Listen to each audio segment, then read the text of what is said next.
Bersama kami di Bisnis Talk, Saudara Pak Bambang. Tadi Jundi menyebutkan masih butuh intervensi dan juga Mas Samsul tadi sebetulnya masih ada hal-hal yang bisa dilakukan terkait dengan stimulus terhadap kelas menengah ini termasuk di sektor energi.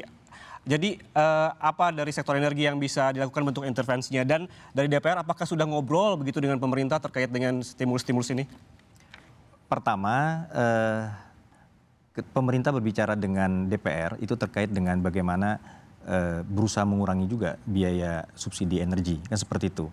Tetapi tetap dengan berusaha memperhatikan kebutuhan masyarakat, sehingga mulai dipikirkan adanya diversifikasi sumber-sumber energi, kan seperti itu.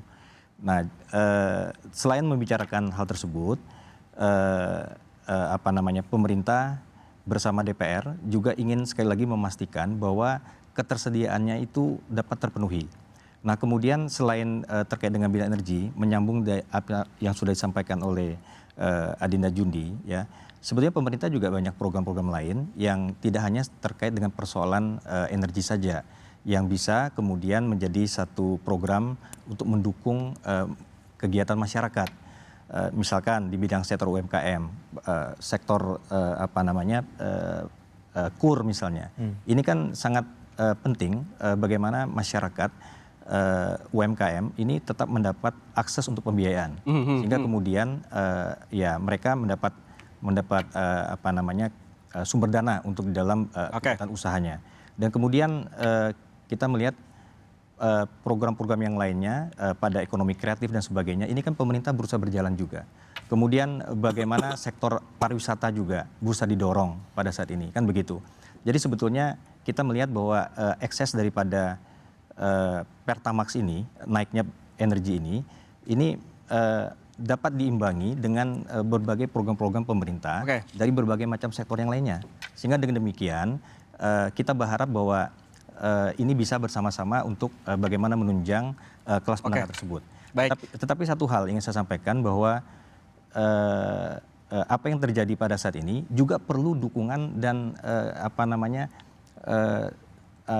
support daripada masyarakat itu sendiri, bahwa situasi pada saat ini pemerintah sudah berusaha untuk melakukan yang terbaik.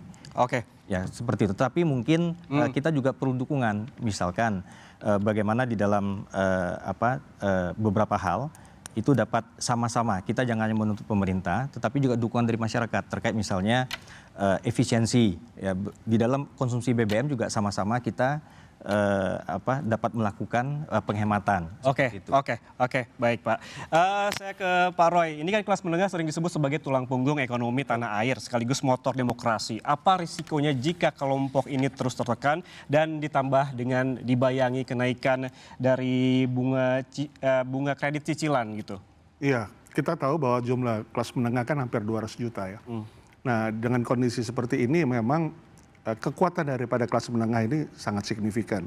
Ya, jadi bantuan daripada pemerintah untuk kelas menengah itu harus diteruskan, ya subsidi-subsidi ya.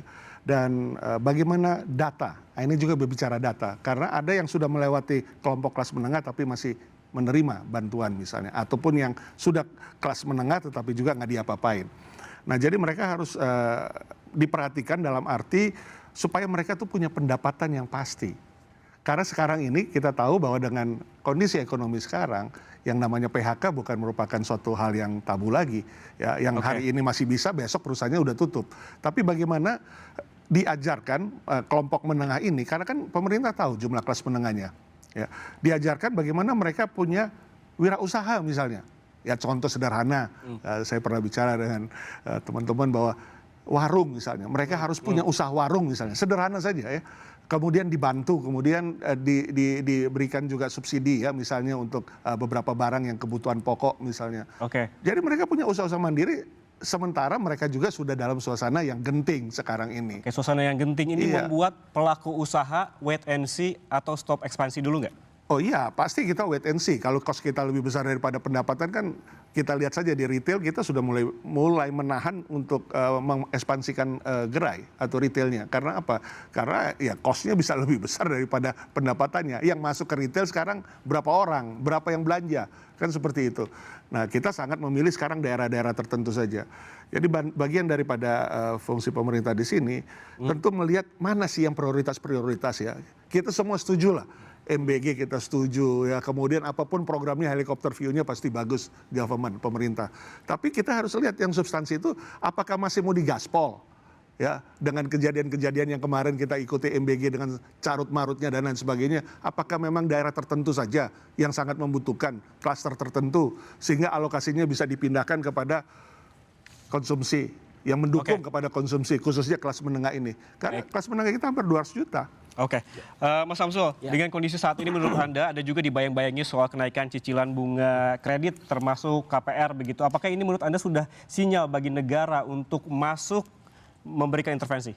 Ya, kita ngelihat nyambung sedikit tadi survei pengusaha yang kami lakukan itu di Kontan itu memang tergambar untuk bulan April, Mei, Juni itu memang ada penurunan.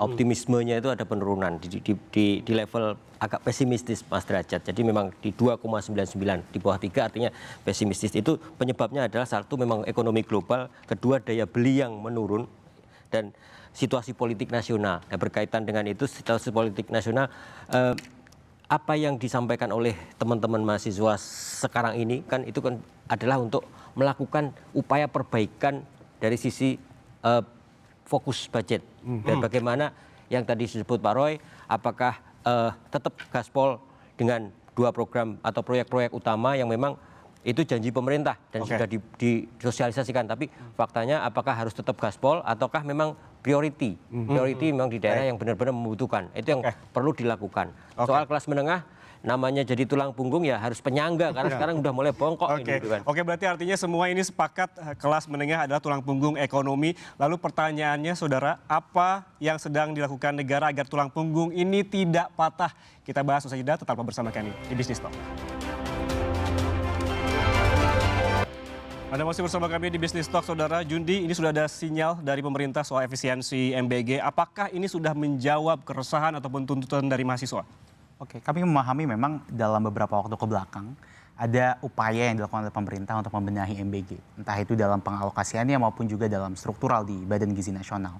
Tapi ini cukup tricky, jangan sampai kita melihat penggantian ketua BGN itu sebagai bagian dari evaluasi. Karena beliau adalah seorang koruptor. Di kasus manapun, di jabatan apapun, koruptor sudah seharusnya dicabut dari posisi. Itu yang pertama. Kedua, adanya penurunan anggaran sekitar 60-70 triliun rupiah. Sayangnya kami tidak bisa memandang ini sebagai bentuk dari evaluasi. Mengapa?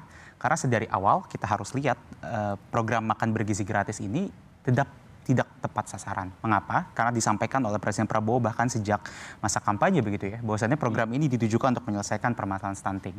Itu saja sudah tidak valid lagi jika kita mengacu pada berbagai literatur dan pendapat-pendapat para ahli, utama ke ahli gizi. Lalu yang kedua, kita juga bisa melihat dari apa yang dijabarkan dalam Susenas oleh BPS. Di data Susenas kita bisa melihat ada 15% rakyat kita, masyarakat kita yang khawatir tidak mampu memenuhi kebutuhan pangan. Nah, kami menilai 15% inilah yang seharusnya menjadi target dari program ini, bukan dilaksanakan secara universal. Dan saya rasa pemerintah tidak cukup tepat ya untuk melihat MBG ini harus dilakukan secara universal. Pada prinsipnya kami mendukung semua ide-ide baik, tapi bicara tentang implementasi dan pengaplikasian yang menggunakan pajak rakyat tidak boleh main-main. Pemerintah juga pernah melakukan, ini saya harus apresiasi juga, pemerintah pernah kok membuat program yang tepat sasaran. Contohnya secara universal tes kesehatan gratis. Itu bentuk bantuan pemerintah yang memang harus universal karena semuanya membutuhkan. Tapi kalau makan bergizi gratis, saya rasa jelas tidak semuanya membutuhkan.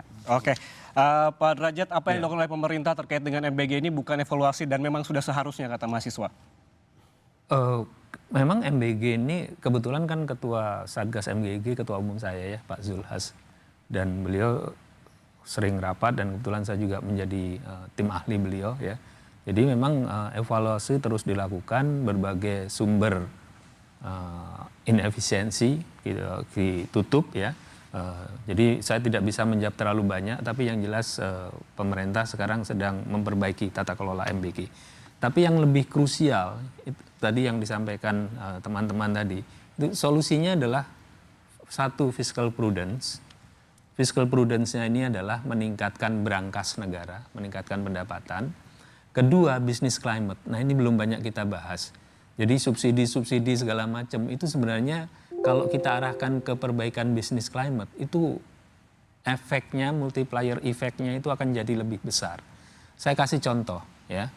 Mas Roy ini kan retail dan sekarang juga masuk digital. Kita tahu digital kita, online market kita itu banyak dikuasai barang-barang murah yang kebanyakan impor. Seperti baju apa segala macam. Kenapa baju dalam negeri nggak bisa bersaing? Karena bahan bakunya mahal. Kenapa bahan bakunya mahal? Karena rentetan inefisiensinya banyak. Tapi kalau bahan bakunya bisa kita turunkan, dan itu bisa. Karena kita punya kayu yang sangat banyak yang bisa jadi bahan tekstil. Kita punya bahan yang cukup banyak ya. Itu bisa kita turunkan, maka akan berapa banyak detailers yang dipekerjakan, mbak-mbak yang jadi detailers, mbak-mbak yang jadi wah macam-macam lah. Ini akan meningkatkan kelas menengah. Jadi itu bisnis climate baru satu sektor baju, yang belum yang lainnya. Oke, Pak Roy bisa dijawab singkat aja. Apa yang diperlukan kelas menengah sebetulnya? Bantalan sosial atau kebijakan afirmatif yang meringankan? Jaringan pengaman. Ya. Kita harus membentuk satu pola jaringan pengaman untuk mereka karena ya tentunya jaringan pengaman ini bicara juga dengan data, ya, data yang akurat. Ya, sekarang ini kan data carut marut. Nah, bagaimana itu classified dengan baik sehingga jaringan pengaman ini programnya dibuat 1, 2, 3 secara jelas dan itu memang tidak harus terbukti, harus bisa berjalan. Kemudian yang kedua juga kita harus melihat bahwa potensi kelas menengah ini kan masih yang majority. Jadi majority ini harus didengar kondisinya, situasinya. Bukan yang, mohon maaf saya katakan yang marginal, itu 15-16% di negara kita. Tapi itu udah tersubsidi, sudah terjaga. Nah bagaimana yang kelompok menengah ini? Nah ini yang seringkali terlewatkan. Baik. Baik Pak Bambang, boleh bisa dijawab singkat saja. Apa kesimpulannya berarti dari sektor energi yang bisa dibantu untuk kelas menengah? Saya pikir pertama bahwa pemerintah terkait dengan energi, ini tetap memperhatikan semua segmen, ya, termasuklah segmen masyarakat kelas menengah. Ini juga pemerintah tetap perhatikan. Jadi tidak dilepas begitu saja.